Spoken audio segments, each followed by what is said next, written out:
हरिः ओम्। व्यासाय भवनाशाय श्रीशाय गुणराशये हृद्याय शुद्धविद्याय मध्वाय च नमो नमः। नारायणाय परिपूर्णगुणार्णवाय विश्वोदय स्थितिलयो नियतिप्रदाय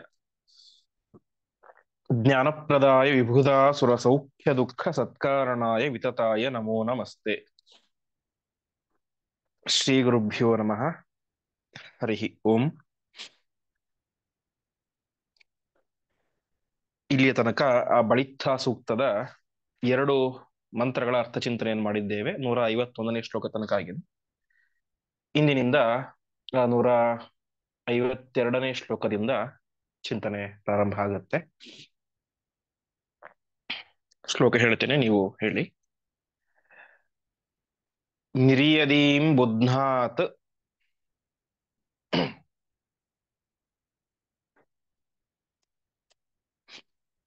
ಮಹಿಷಸ್ಯ ವರ್ಪಸ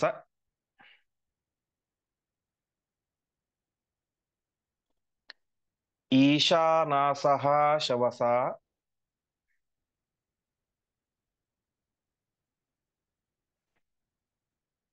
ಕ್ರಂತಸೂರಯಃ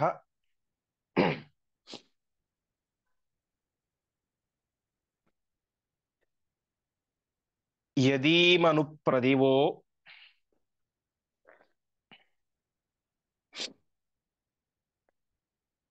ಮಧ್ವ ಆಧವೆ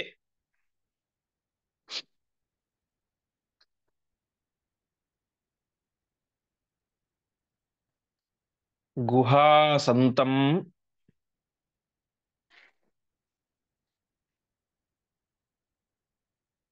ಮಾತರಿಶ್ವಾ ಮಥಾಯತಿ.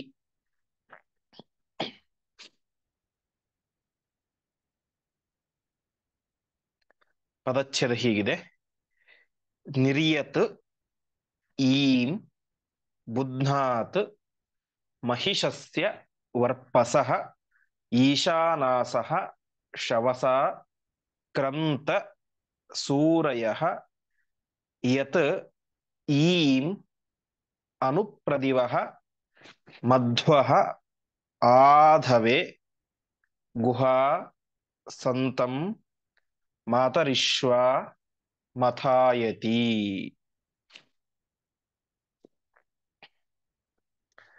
ವಿಶೇಷವಾಗಿ ಈ ಒಂದು ಮಂತ್ರದಲ್ಲಿ ವಾಯುದೇವರ ಮೂರನೇ ರೂಪ ಮಧ್ವ ರೂಪದ ಬಗ್ಗೆ ವಿಸ್ತಾರವಾಗಿ ತಿಳಿಸ್ತಾ ಇದ್ದಾರೆ. ಅವರು ಮಾಡಿದಂತಹ ಕಾರ್ಯ ಏನು ಮಧ್ವ ರೂಪದಿಂದಾಗಿ ಅಂತ.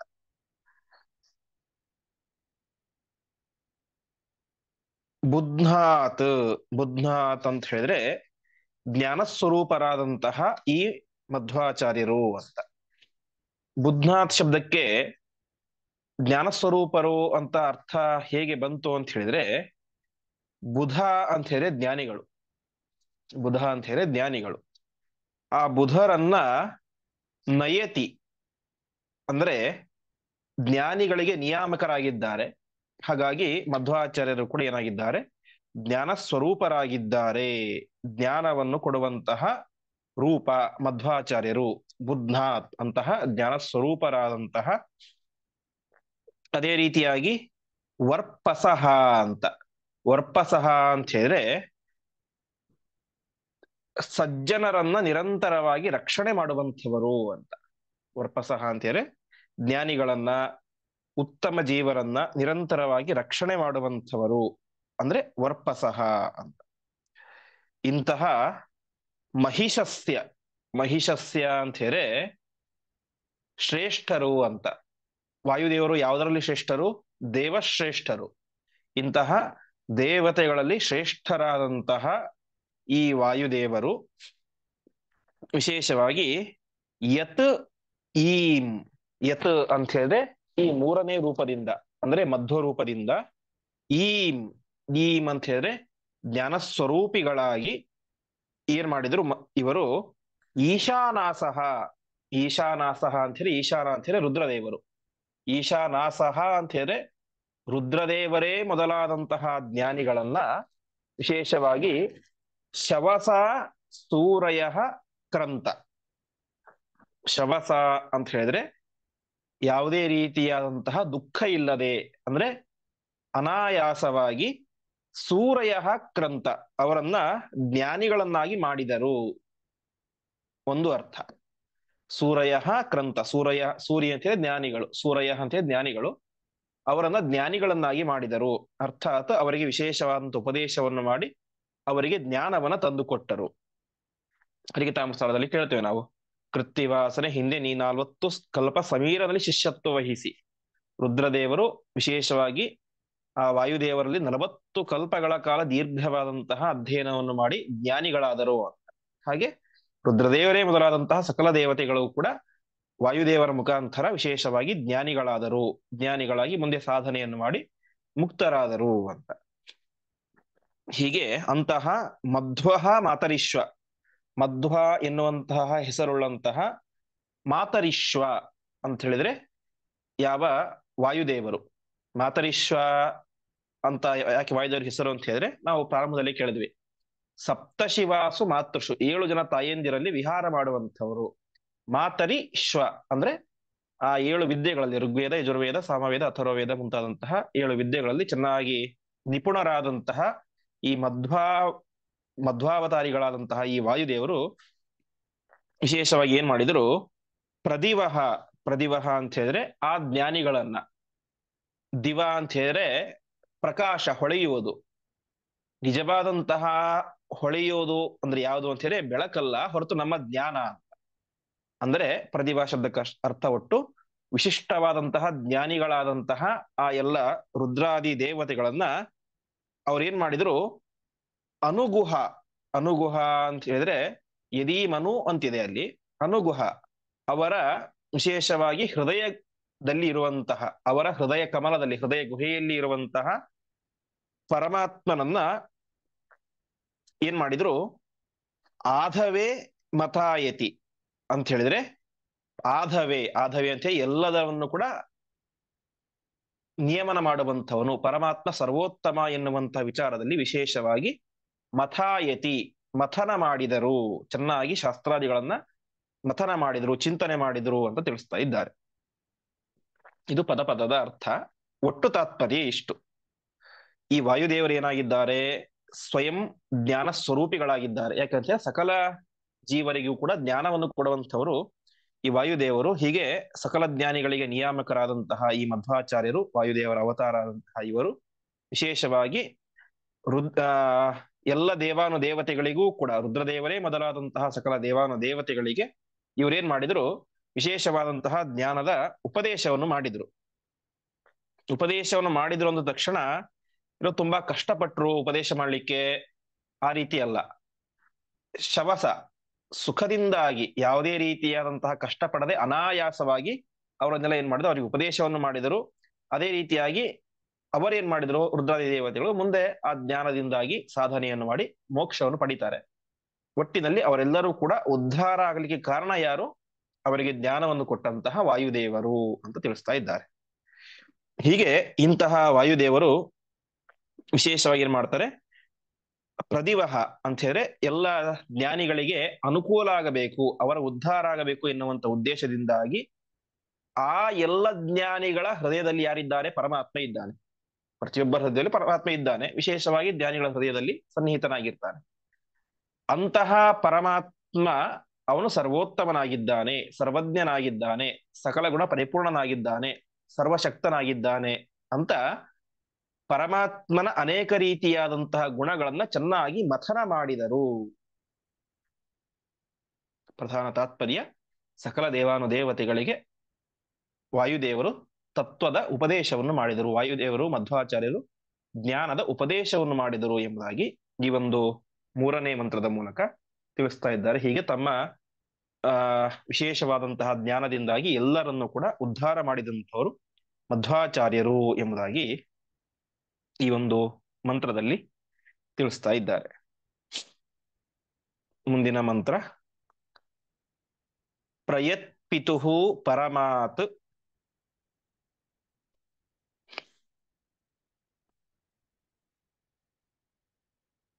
ನೀಯತೆ ಪರ್ಯ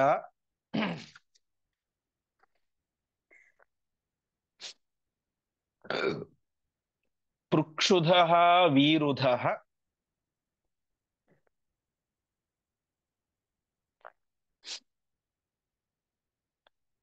ದಂಸು ರೋಹತಿ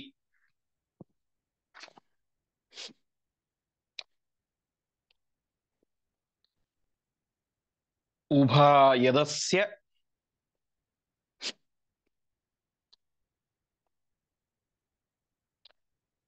ಜನುಷಂ ಯದಿನ್ವತ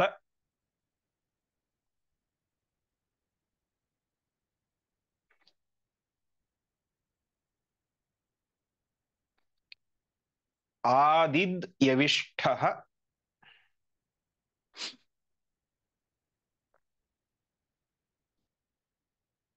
ಅಭವತ್ ಘೃಣಾಶುಚಿಃ.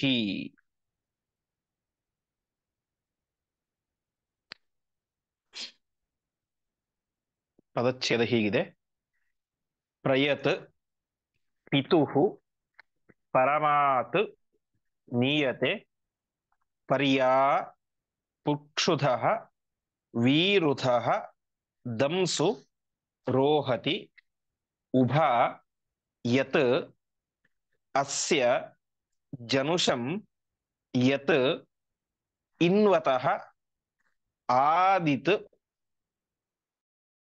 ವಿಷ್ಠಃ ಅಭವತ್ ಘೃಣಾ ಶುಚಿಃ. ಈ ಒಂದು ಮಂತ್ರದಲ್ಲಿ ವಿಶೇಷವಾಗಿ ಮಧ್ವಾಚಾರ್ಯರು ಪರವಾದಿಗಳ ನಿಗ್ರಹವನ್ನ, ದುರ್ವಾದಿಗಳನ್ನ ಸೋಲಿಸಿದರು ಎನ್ನುವಂತ ವಿಚಾರವನ್ನ ತಿಳಿಸ್ತಾ ಇದ್ದಾರೆ. ಮಧ್ವಾಚಾರ್ಯರು ಯಾರಿಂದ ಅವತಾರ ಮಾಡಿದ್ದು, ಅರ್ಥಾತ್ ಯಾರ ಅನುಗ್ರಹದಿಂದ, ಯಾರ ಅಪ್ಪಣೆಯಿಂದ ಅವತಾರ ಮಾಡಿದ್ದು ಅಂತ ಹೇಳಿದ್ರೆ, ಯತ್ ಅಂದ್ರೆ ಯಾವ ನಿಮಿತ್ತವಾಗಿ, ಪರಮಾತ್ ಪಿತುಹು ಮಧ್ವಾಚಾರ್ಯರು ಅವತಾರ ಮಾಡಿದ್ರು. ಯಾರಿಂದ? ಪರಮಾತ್ ತನಗಿಂತ ಸರ್ವೋತ್ತಮನಾದಂತಹ ಪರಮಾತ್ಮನ ಅಪ್ಪಣೆಯಿಂದ, ಅನುಗ್ರಹದಿಂದ.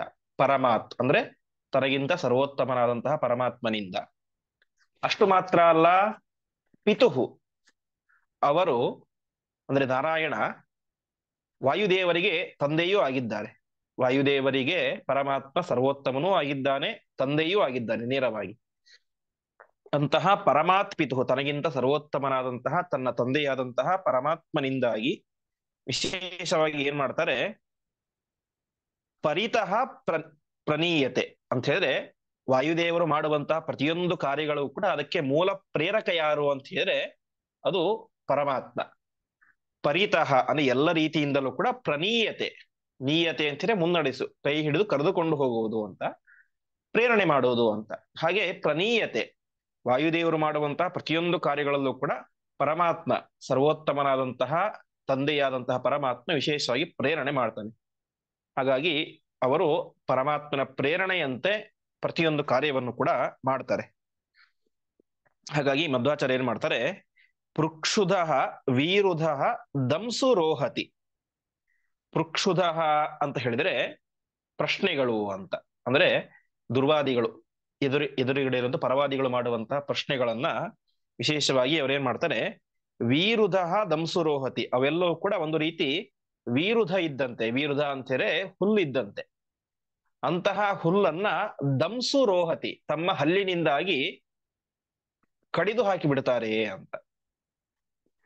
ತಾತ್ಪರ್ಯ ಇಷ್ಟು: ಹೇಗೆ ಒಂದು ಬಲಿಷ್ಠವಾದಂತಹ ಎತ್ತು ಒಂದು ಸಾಮಾನ್ಯ ಹುಲ್ಲನ್ನ ಅನಾಯಾಸವಾಗಿ ತಿಂದು ಹಾಕಿಬಿಡುತ್ತೆ, ಅಷ್ಟೇ ಕಷ್ಟ ಆಗೋದಿಲ್ಲ ಅದಕ್ಕೆ. ಹಲ್ಲುಗಳು ಗಟ್ಟಿಯಾಗಿರ್ತವೆ, ಹುಲ್ಲು ದುರ್ಬಲವಾಗಿ ಇರುತ್ತೆ. ಹಾಗಾಗಿ ಒಂದು ಬಲಿಷ್ಠವಾದಂತಹ ಎತ್ತು ಯಾವ ರೀತಿಯಾಗಿ ಒಂದು ಹುಲ್ಲನ್ನ ಅನಾಯಾಸವಾಗಿ ತಿಂದು ಜಗಿದು ಹಾಕಿ ಬಿಡುತ್ತೋ, ಹಾಗೆ ಮಧ್ವಾಚಾರ್ಯರು ಕೂಡ ಆ ಎದುರಾಳಿಗಳ ಪ್ರಶ್ನೆಗೆ, ಪರವಾದಿಗಳ ಪ್ರಶ್ನೆಯನ್ನ ಹುಲ್ಲು ತಿಂದಂತೆ ತಿಂದು ಹಾಕಿಬಿಟ್ರು. ಅರ್ಥಾತ್ ಅದಕ್ಕೆ ಚೆನ್ನಾಗಿ ಅನಾಯಾಸವಾಗಿ, ಏನೂ ಕಷ್ಟಪಡದೇನೆ ಉತ್ತರವನ್ನು ಕೊಟ್ರು ಅಂತ ತಿಳಿಸ್ತಾ ಇದ್ದಾರೆ. ಹೀಗೆ ಇಂತಹ ಮಧ್ವಾಚಾರ್ಯರು ಉಭಾ ಯದಸ್ಯ ಜುರಶಮ್ಮಿದಿನ್ನುದ ಅಂತಿದೆಯಲ್ಲ, ಅಲ್ಲಿ ಉಭಾ ಅಂದ್ರೆ ಇಬ್ಬರು ಅಂತ. ಯಾರಿಬ್ಬರು? ಲಕ್ಷ್ಮಿ ಮತ್ತು ನಾರಾಯಣ. ಲಕ್ಷ್ಮೀನಾರಾಯಣರಿಬ್ಬರು ಕೂಡ ಅಸ್ಯ ಜನುಷಂ ಇನ್ವತಃ, ಅಸ್ಯ ಅಂದ್ರೆ ಈ ಮಧ್ವಾಚಾರ್ಯರಿಗೆ, ಜನುಷಂ ಅಂದ್ರೆ ಜನ್ಮವನ್ನ, ಇನ್ವತಃ ಕೊಟ್ಟರು. ಲಕ್ಷ್ಮೀನಾರಾಯಣರಿಂದಾಗಿ ಅವತಾರ ಮಾಡಿದಂಥವರು ಯಾವ ವಾಯುದೇವರು ಅಂತ. ಯಾಕೆ ಅವತಾರ ಮಾಡಿದ್ರು? ಇನ್ನುವತಃ ಜ್ಞಾನಕ್ಕೋಸ್ಕರ ಅವತಾರ ಮಾಡಿದರು. ಸುಮ್ಮನೆ ಅವತಾರ ಮಾಡಿದ್ದಲ್ಲ, ಜ್ಞಾನವನ್ನು ಕೊಡಬೇಕು ಎನ್ನುವ ಉದ್ದೇಶದಿಂದಾಗಿ ಅವತಾರ ಮಾಡಿದಂಥವರು ಮಧ್ವಾಚಾರ್ಯರು. ಅಂತಹ ಮಧ್ವಾಚಾರ್ಯರು ಏನಾಗಿದ್ದಾರೆ? ಯವಿಷ್ಠ. ಆದಿತು ಯವಿಷ್ಠ ಅಂತಿದೆಯಲ್ಲ, ಯವಿಷ್ಠ ಅಂತ ಹೇಳಿದ್ರೆ ಚಿಕ್ಕವರು ಅಂತ. ಚಿಕ್ಕವರು ಅಂತ ಹೇಳಿದ್ರೆ ಯಾರಿಗಿಂತ ಚಿಕ್ಕವರು? ಲಕ್ಷ್ಮೀನಾರಾಯಣರಿಗಿಂತ ಚಿಕ್ಕವರು. ಹಾಗಾಗಿ ಒಂದು ತತ್ವವನ್ನು ಕೂಡ ತಿಳಿಸ್ತಾ ಇದ್ದಾರೆ. ವಾಯುದೇವರು ಪರಮಾತ್ಮನಿಗೆ ಯಾವತ್ತೂ ಸಮಾನರಾದವರು ಅಲ್ಲ, ಅವರಿಗಿಂತ ಉತ್ತಮರಾದಂಥವರು ಅಲ್ಲ. ಅಂತಹ ಇವರು ಏನಾಗಿದ್ದಾರೆ? ಯವಿಷ್ಠ, ಇವರಿಗಿಂತ, ಲಕ್ಷ್ಮೀನಾರಾಯಣರಿಗಿಂತ ಚಿಕ್ಕವರಾಗಿದ್ದಾರೆ, ಕೊನೆಯವರಾಗಿದ್ದಾರೆ ಅಂತ ಒಂದು ಅರ್ಥ. ಇನ್ನೊಂದು ಅರ್ಥ ಬೇರೆ ವ್ಯಾಖ್ಯಾನಕಾರರು ಮಾಡುವಂತೆ ಯವಿಷ್ಠ ಅಂತ ಹೇಳಿದ್ರೆ ಕೊನೆಯದ್ದು. ಅರ್ಥಾತ್ 3 ಅವತಾರಗಳಲ್ಲಿ, ಹನುಮ ಭೀಮ ಮಧ್ವಾವತಾರಗಳಲ್ಲಿ ಕೊನೆಯದ್ಯಾವುದು? ಮಧ್ವಾವತಾರ. ಯಾಕೆ ಅಂತ ಹೇಳಿದ್ರೆ ಮಧ್ವಾವತಾರ ವಿಶೇಷವಾಗಿ ಜ್ಞಾನಕ್ಕೋಸ್ಕರನೇ ಆದಂತಹ ಅವತಾರ. ಉಳಿದ ಭೀಮಾವತಾರ, ಹನುಮಾವತಾರ ಅದರಲ್ಲಿ ಬಲ ಕಾರ್ಯ ಜಾಸ್ತಿ, ಜ್ಞಾನ ಕಾರ್ಯ ಸ್ವಲ್ಪ. ಆದ್ರೆ ಮಧ್ವಾವತಾರ ಹಾಗಲ್ಲ, ಸಂಪೂರ್ಣವಾಗಿ ಜ್ಞಾನಕ್ಕೋಸ್ಕರನೇ ಆದಂತಹ ಅವತಾರ. ಹಾಗಾಗಿ ಯವಿಷ್ಠ, ಈ ಮಧ್ವಾಚಾರ್ಯರು ಅಂದ್ರೆ ಕೊನೆಯ ಅವತಾರವಾದಂತ ಮಧ್ವಾಚಾರ್ಯರು ವಿಶೇಷವಾಗಿ ಇತ್ ಅಂದ್ರೆ ಈ ರೀತಿಯಾಗಿ ಅವ್ರೇನ್ ಮಾಡ್ತಾರೆ? ಘೃಣ ಅಂತ ಹೇಳಿ ಅತ್ಯಂತ ಕರುಣಾಶಾಲಿಗಳಾಗಿದ್ದಾರೆ ಅಂತ. ದೊಡ್ಡ ಕರುಣಾಶಾಲಿಗಳು ಅದು ಮಧ್ವಾಚಾರ್ಯರು. ಇವತ್ತು ಮಧ್ವಾಚಾರ್ಯ ನಮಗೆ ಇಷ್ಟೆಲ್ಲಾ ಗ್ರಂಥಗಳನ್ನು ಬರೆದು ಕೊಟ್ಟಿದ್ದಾರೆ ಅಂತ ಹೇಳಿ ಪ್ರಧಾನ ಕಾರಣ ಏನು? ಅದು ನಮ್ಮ ಮೇಲಿನ ಕರುಣೆ. ನಾವು ಉದ್ಧಾರ ಆಗಬೇಕು ಎನ್ನುವಂತಹ ಕರುಣೆಯಿಂದಾಗಿ ಅವರೇನ್ ಮಾಡಿದ್ದಾರೆ? ಗ್ರಂಥಗಳನ್ನೆಲ್ಲ ರಚನೆ ಮಾಡಿದ್ದಾರೆ. ಹಾಗಾಗಿ ಕರುಣಾಶಾಲಿಗಳಾದಂತಹ ಮಧ್ವಾಚಾರ್ಯರು ವಿಶೇಷವಾಗಿ ಶುಚಿಹಿ, ಯಾವತ್ತೂ ಕೂಡ ಏನಾಗಿಲ್ಲ ಅವರಲ್ಲಿ ದೋಷ ಅನ್ನೋದಿಲ್ಲ, ಶುಚಿ ಅಂತ ಕರೆಸ್ಕೊಳ್ತಾರೆ, ಪರಿಶುದ್ಧರಾಗಿದ್ದಾರೆ ಅಂತ ಈ ಮಂತ್ರ ಹೇಳ್ತಾ ಇದೆ. ಒಟ್ಟಿನಲ್ಲಿ ತಾತ್ಪರ್ಯ ಇಷ್ಟು: ಮಧ್ವಾಚಾರ್ಯರು ಇಷ್ಟೆಲ್ಲಾ ಕಾರ್ಯಗಳನ್ನು ಮಾಡಿದ್ದಾರೆ ಅಂತ ಹೇಳಿದ್ರೆ ಅದಕ್ಕೆ ಪ್ರಧಾನ ಕಾರಣ ಏನು ಅಂತ ಹೇಳಿದ್ರೆ ಪರಮಾತ್ಮನ ಪ್ರೇರಣೆ. ಪರಮಾತ್ಮ ಎಂಥವನು? ಸರ್ವೋತ್ತಮನಾದಂಥವನು, ಮಧ್ವಾಚಾರ್ಯರಿಗೆ ತಂದೆಯಾದಂಥವನು. ಅಂತಹ ಪರಮಾತ್ಮನ ಪ್ರೇರಣೆಯಿಂದಾಗಿ ಮಧ್ವಾಚಾರ್ಯರು ಒಂದು ಬಲಿಷ್ಠವಾದಂತಹ ಎತ್ತು ಹುಲ್ಲನ್ನು ತಿಂದು ಬಿಸಾಕುವಂತೆ ಇವರೂ ಕೂಡ ಆ ದುರ್ವಾದಿಗಳ ಪ್ರಶ್ನೆಗೆ ಅನಾಯಾಸವಾಗಿ ಉತ್ತರವನ್ನ ಕೊಟ್ಟಿದ್ದಾರೆ. ಇಂತಹ ಮಧ್ವಾಚಾರ್ಯರು ಲಕ್ಷ್ಮೀನಾರಾಯಣರ ಅನುಗ್ರಹದಿಂದಾಗಿ ಜ್ಞಾನವನ್ನು ಕೊಡಲಿಕ್ಕೋಸ್ಕರ ಎಂಬುದಾಗಿ ಮೂರನೆಯವರಾಗಿ ಅವತಾರವನ್ನು ಮಾಡಿ, ಅರ್ಥಾತ್ ಹನುಮ ಭೀಮ ಮಧ್ವರಲ್ಲಿ ಮೂರನೆಯವರಾಗಿ ಅವತಾರವನ್ನು ಮಾಡಿ ವಿಶೇಷವಾಗಿ ಏನ್ ಮಾಡ್ತಾ ಇದ್ದಾರೆ?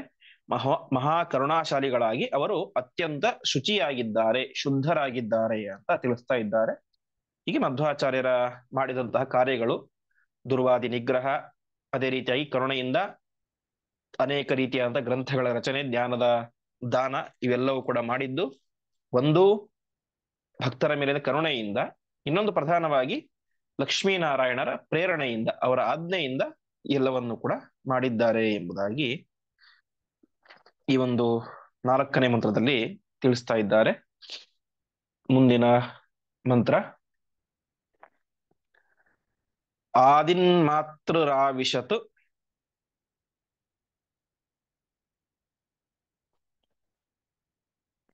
ಯಾಸ್ವಾಶುಚಿಃ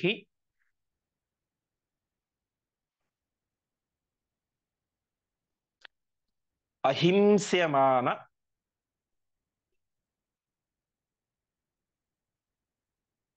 ಉರ್ವಿಯಾ ವಿವಾವೃಧೆ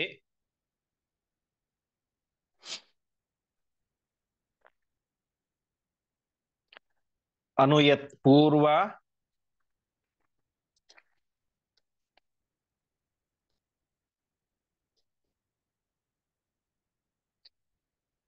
ಅರುಹತ್ಸನಾಜುವಃ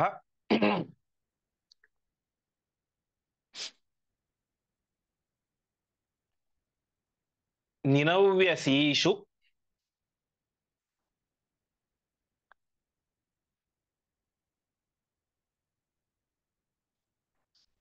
ಅವರಾಸು ಧಾವತೆ. ನಾರಾಯಣ.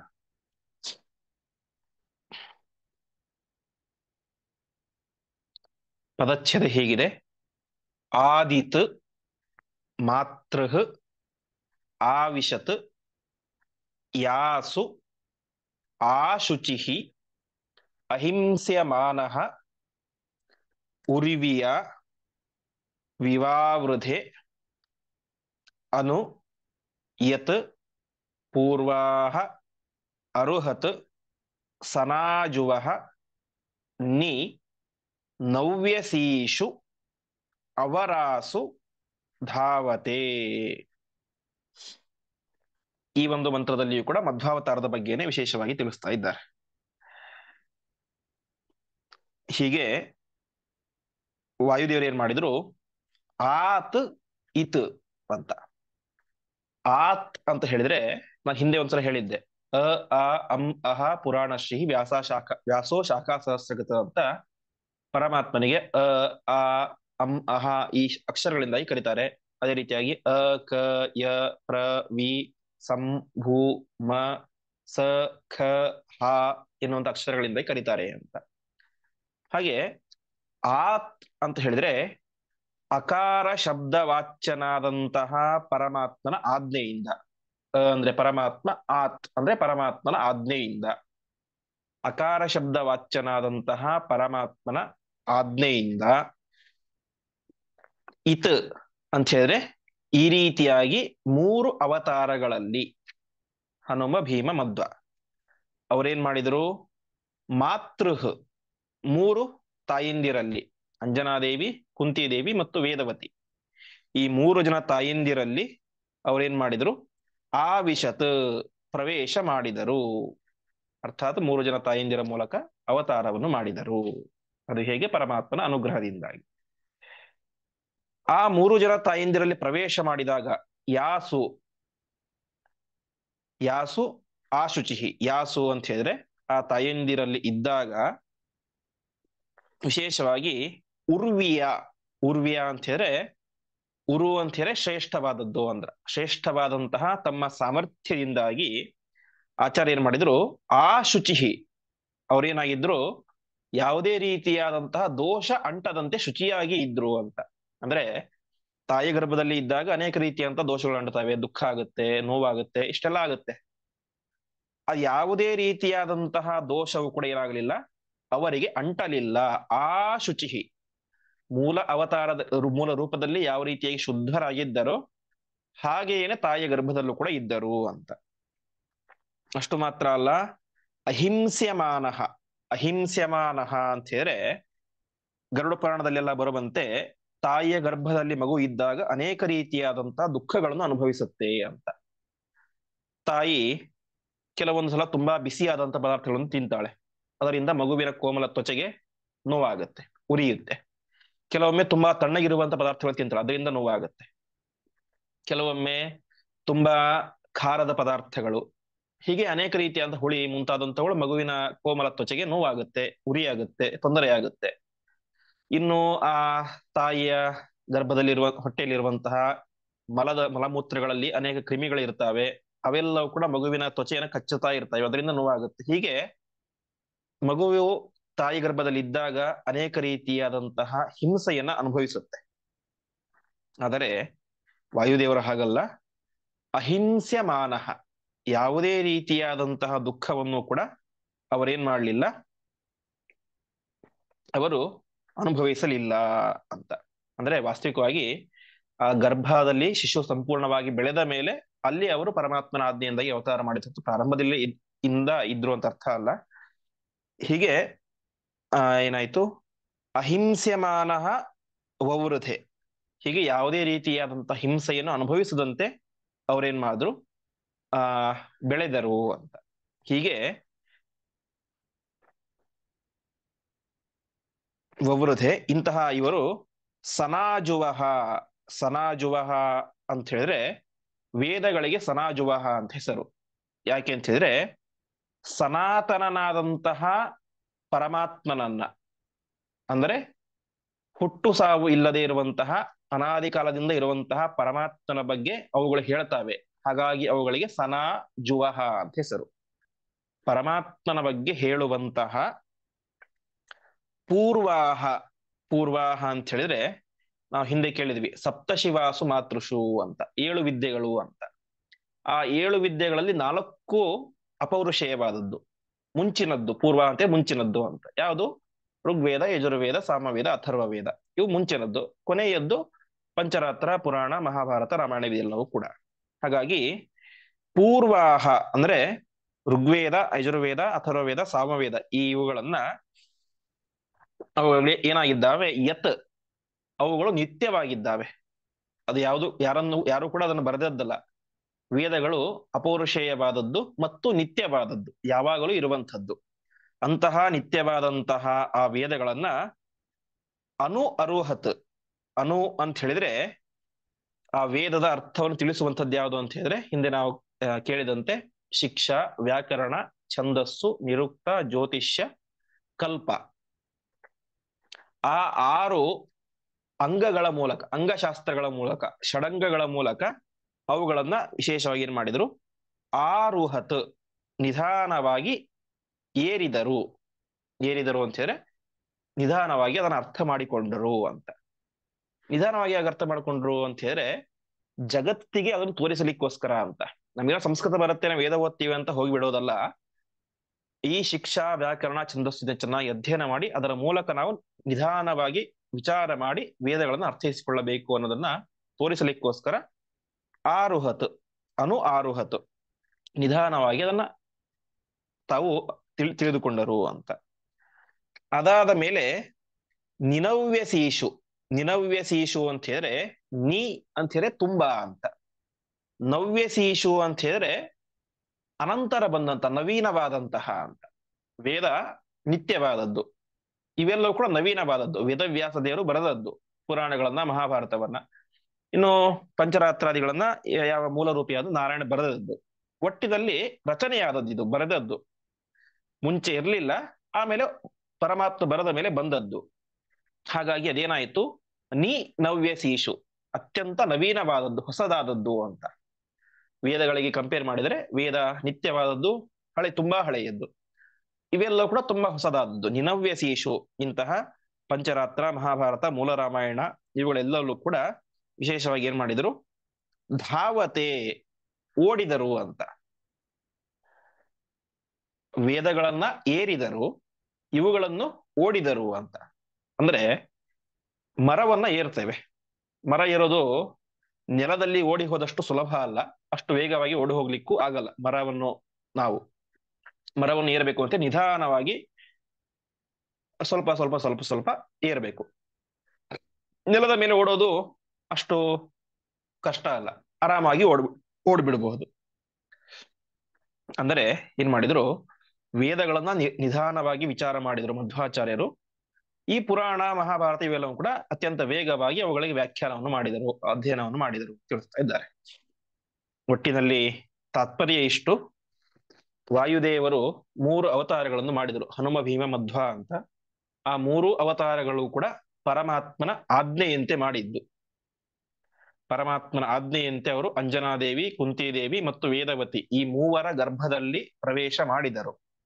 ಪ್ರವೇಶ ಮಾಡಿದಾಗ ಅದರಿಂದ ಅವರಿಗೆ ಯಾವುದೇ ರೀತಿಯಾದಂತಹ ದೋಷ ಅಂಟಲಿಲ್ಲ. ಅಷ್ಟು ಮಾತ್ರ ಅಲ್ಲ, ಗರ್ಭದಲ್ಲಿ ಅನುಭವಿಸುವಂತಹ ಯಾವ ದುಃಖವೂ ಕೂಡ ಅವರಿಗೆ ಬರಲಿಲ್ಲ. ಸಾಮಾನ್ಯ ಶಿಶುಗಳು ಅನುಭವಿಸುವಂತಹ ದುಃಖ ಅವರಿಗೆ ಆಗಲಿಲ್ಲ. ಅಹಿಂಸೆಮಾನಃ, ಆರಾಮವಾಗಿ ಅವರಿದ್ದರು, ಯಾವುದೇ ರೀತಿ ಹಿಂಸೆ ಅವರಿಗೆ ಆಗಲಿಲ್ಲ. ಇಂತಹ ಮಧ್ವಾಚಾರ್ಯರು ಪರಮಾತ್ಮನ ಗುಣವನ್ನು ಪ್ರತಿಪಾದನೆ ಮಾಡುವಂತಹ ಅಪೌರುಷೇಯವಾದಂತಹ ಈ ವೇದಗಳನ್ನ ಶಿಕ್ಷಾ, ವ್ಯಾಕರಣ, ಛಂದಸ್ಸು, ನಿರುಕ್ತ, ಜ್ಯೋತಿಷ, ಕಲ್ಪ ಎನ್ನುವಂತಹ 6 ಅಂಗಶಾಸ್ತ್ರಗಳಿಗೆ ಅನುಗುಣವಾಗಿ ನಿಧಾನವಾಗಿ ವಿಚಾರ ಮಾಡಿದರು. ನಿಧಾನವಾಗಿ ಅವುಗಳನ್ನ ವ್ಯಾಖ್ಯಾನ ಮಾಡಿದರು, ಶಿಷ್ಯರಿಗೆ ಪಾಠ ಮಾಡಿದರು. ಉಳಿದ ಪುರಾಣ, ಮಹಾಭಾರತಾದಿಗಳನ್ನ ವೇಗವಾಗಿ, ಯಾಕೆಂತ ಹೇಳಿದ್ರೆ ಅದು ವೇದದಷ್ಟು ಕ್ಲಿಷ್ಟ ಅಲ್ಲ. ಅದಕ್ಕೆ ಶಿಕ್ಷಾ, ವ್ಯಾಕರಣಾದಿ ಅವುಗಳ ಅವಶ್ಯಕತೆ ಇಲ್ಲ. ವ್ಯಾಕರಣ ಬೇಕೇ ಬೇಕು, ಅಂದ್ರೆ ವೇದಕ್ಕೆ ಎಷ್ಟು ಬೇಕೋ ಅಷ್ಟು ಇದಕ್ಕೆ ಅವಶ್ಯಕತೆ ಇಲ್ಲ. ಹಾಗಾಗಿ ವೇಗವಾಗಿ ಇದನ್ನ ಚೆನ್ನಾಗಿ ವ್ಯಾಖ್ಯಾನ ಮಾಡಿದರು, ಶಿಷ್ಯರಿಗೆ ಪಾಠ ಮಾಡಿದರು, ಜಗತ್ತಿಗೆ ತಿಳಿಸಿಕೊಟ್ಟರು ಅಂತ ತಿಳಿಸ್ತಾ ಇದ್ದಾರೆ. ಹೀಗೆ ಮಧ್ವಾಚಾರ್ಯರು ವಾಯುದೇವ ಪರಮಾತ್ಮನ ಆಜ್ಞೆಯಂತೆ ಅವತಾರವನ್ನು ಮಾಡಿ ವೇದಗಳಿಗೆ ವ್ಯಾಖ್ಯಾನವನ್ನು ಮಾಡಿದರು, ವೇದಗಳ ಪಾಠವನ್ನು ಮಾಡಿದರು, ಪ್ರವಚನ ಮಾಡಿದರು. ಪುರಾಣ ಗ್ರಂಥಗಳ ಪಾಠ ಪ್ರವಚನವನ್ನು ಮತ್ತು ವ್ಯಾಖ್ಯಾನವನ್ನು ಕೂಡ ಮಾಡಿದರು.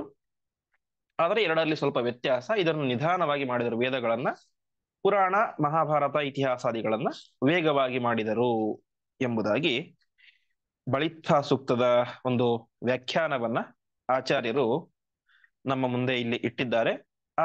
ಈ ಒಂದು ಬಳಿತ್ಥ ಸೂಕ್ತದ ವ್ಯಾಖ್ಯಾನವನ್ನ ವಿಶೇಷವಾಗಿ ವಾದಿರಾಜರು ತಮ್ಮ ವ್ಯಾಖ್ಯಾನದಲ್ಲಿ ಮತ್ತು ಜನಾರ್ದನಾಚಾರ್ಯರು ಮುಂತಾದಂತಹ ಜ್ಞಾನಿಗಳು ತಮ್ಮ ವ್ಯಾಖ್ಯಾನದಲ್ಲಿ ವಿಸ್ತಾರವಾಗಿ ಅದನ್ನು ನಾವು ಯಾವ ರೀತಿಯಾಗಿ ಅರ್ಥ ಮಾಡಿಕೊಳ್ಳಬೇಕು ಎಂಬುದಾಗಿ ತಿಳಿಸಿದ್ದಾರೆ. ಯಾಕೆಂತ ಹೇಳಿದ್ರೆ ಮಧ್ವಾಚಾರ್ಯ ಬರೆದಿದ್ದು ಮಹಾಭಾರತ ತಾತ್ಪರ್ಯ ನಿರ್ಣಯ. ತಾತ್ಪರ್ಯ ನಿರ್ಣಯ ಅಂತ ಹೇಳಿ ಅವರು ಶ್ಲೋಕ ಬರೆದು ಅರ್ಥ ಬರಲಿಲ್ಲ, ಬರೆದಿದ್ದು ಶ್ಲೋಕ ಮಾತ್ರ. ಇದು ಯಾವುದೇ ಶ್ಲೋಕ ಆಗಲಿ, ಇರುವಂತ 5,000 ಚಿಲ್ಲರೆ ಶ್ಲೋಕಗಳು ಮಧ್ವಾಚಾರ್ಯ ಶ್ಲೋಕ ಬರೆದು ಬಿಟ್ಟುಬಿಟ್ರಷ್ಟೇ. ಅದು ಅರ್ಥ ಮಾಡಿಕೊಳ್ಳಲಿಕ್ಕೆ ನಮ್ಮಿಂದ ಸಾಧ್ಯ ಇಲ್ಲ.